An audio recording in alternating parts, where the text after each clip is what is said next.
What's good, YouTube? It's your boy, Blue Blood Sports TV, and I'm back at y'all with another one.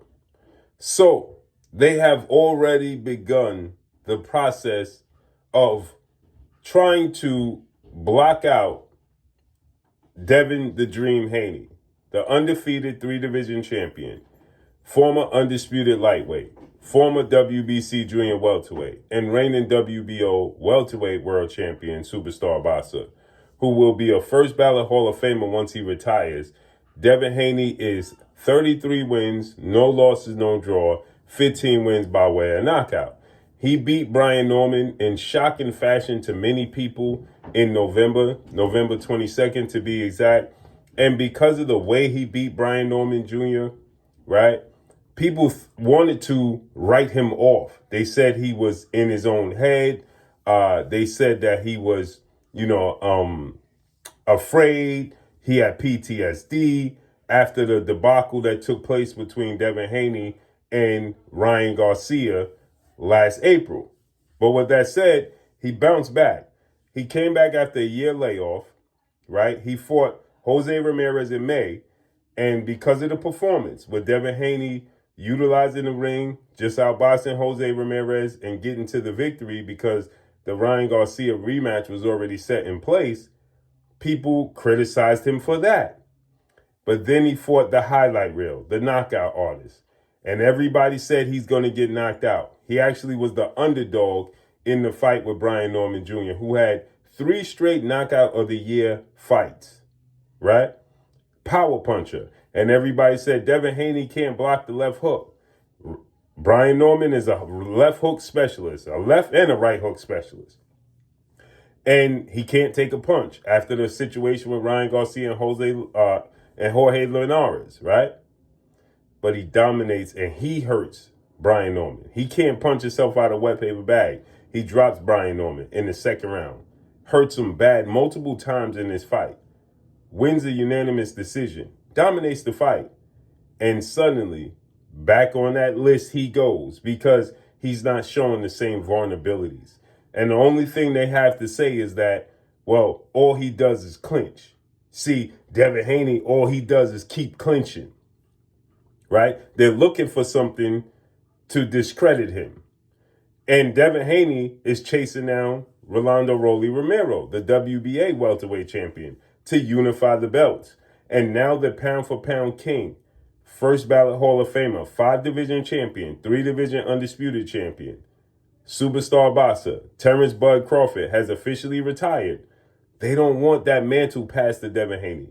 Why? Because Devin Haney, along with his father, trainer, and manager, father, CEO of DHP, Devin Haney Promotions, Bill Haney, they do it their way. The system don't want that. Terence Crawford did it his way. The system didn't want that. They tried their best to block out Terence Crawford, right? And the difference between Terence Crawford and Devin Haney is that Terence Crawford locked himself in with Top Rank and Bob Arum for so long that it took him so long to get out of it, but he still did things the way he wanted to do it. And once he got free, how that song go, ain't no stopping us now. You couldn't stop and block Terence Crawford. And that's what they don't want. See, Devin Haney was a blue chip prospect from the beginning. And him and his father, they use the system. They don't allow the system to use them.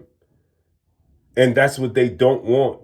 Because, for one, his style is difficult to beat. So they try to discredit him as much as possible so he's not marketable, so that way they can justify fighters not fighting him or their fighters not fighting him, right? Or not paying him or saying he's outpricing himself.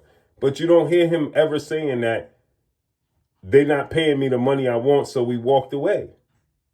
So now he's trying to unify the belts against Rolly, and Rolly's diabolically saying bizarre things.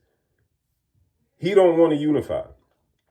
Louis Crocker raised his hand. He's okay with, after they went from Rolly, because Ryan Garcia is going to fight Mario Barrios for the WBC title February 21st. And so because of that, right, they're looking at that and they're saying, Well, we want Ryan Garcia rematch, and we'll get that WBC later. But let's start the process of collecting the other belts. They wanted Rolly's WBA title. It's the next second best fight in the welterweight division, not named Ryan Garcia, Brian Norman Jr., right? Louis Clark is the low man on the totem pole. Rolly eliminated himself. So Devin Haney focused on Louis Crocker. Now suddenly Jack Catterall, out of nowhere, is Devin Haney's mandatory. And of course, they're going to try their best to push Jack Catterall to get his opportunity, right?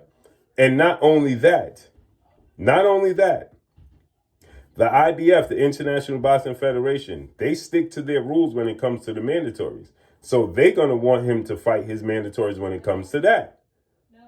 Right? Not only that, now the WBC has put Conor Benn, British superstar title contender, as the number one contender in the mandatory for Mario Barrios, Ryan Garcia winner. What does this do? This box out Devin Haney. So Ryan Garcia, now His Excellency Turki Al-Sheikh, he wants Ryan Garcia, Devin Haney rematch.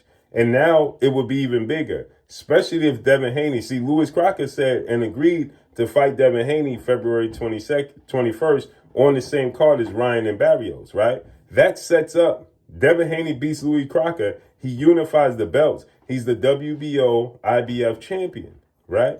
Ryan Garcia wins the WBC. They're either going to try to push Ryan Garcia towards the Rolly rematch in the unification. Rolly would much rather that, and or Conor Benn.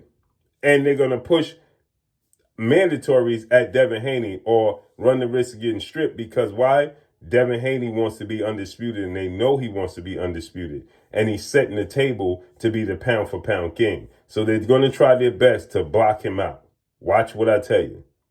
But let me know what y'all think, man. Follow me on Instagram at Blue Blood Sports TV, all one word. It's your boy Blue signing off. I'm gone. Peace.